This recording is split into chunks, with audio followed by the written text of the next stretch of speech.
Minecraft o'ynab ko'rgan bo'lsangiz, pastga qaraganingizda faqat bitta narsani ko'rasiz: cheksiz qora bo'shliq. Bu Minecraftdagi eng sirli joy Void hisoblanadi.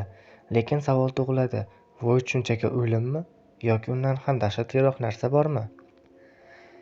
Endi esa qiziqarli savolga kirsak, Void aslida nima? Void bu oddiy bo'sh joy emas, o'yin kodida u hech narsa yo'q joy sifatida yozilgan. Endi esa savol: Void aslida nima?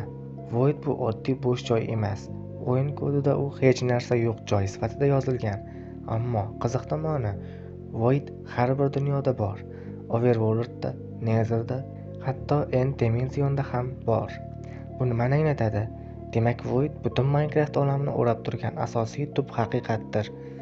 Ba'zi nazariyalarga ko'ra, Void bu o'yin dunyosining tashqarisi, ya'ni siz yashayotgan Minecraft dunyo shunchaki yaratilgan qatlamdir. End Dimensionga qarasak, u yerda deyarli to'liq Void ustida joylashgan. Bu esa qiziq savol tug'diradi.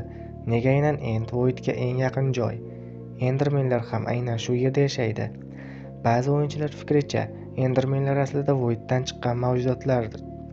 Ular nega bloklarni ko'taradi? Chunki ular yo'qolgan dunyoni qayta tiklashga harakat qilyapti. Yana bir fakt: Endga tushib ketganingizda siz darrov o'lasiz, go'yoki Void sizni yutib yuboradigandek. Eng qo'rqinchli nazariya: Void bu shunchaki joy emas, balki ongga ega narsadir.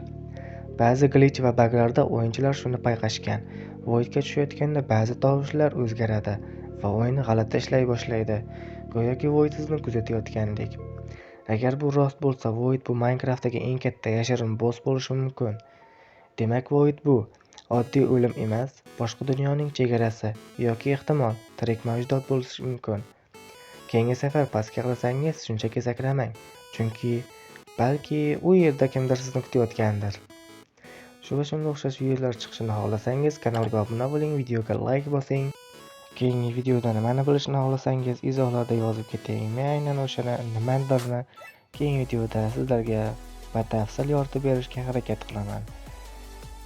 Xullas, sog' bo'ling, salomat bo'ling.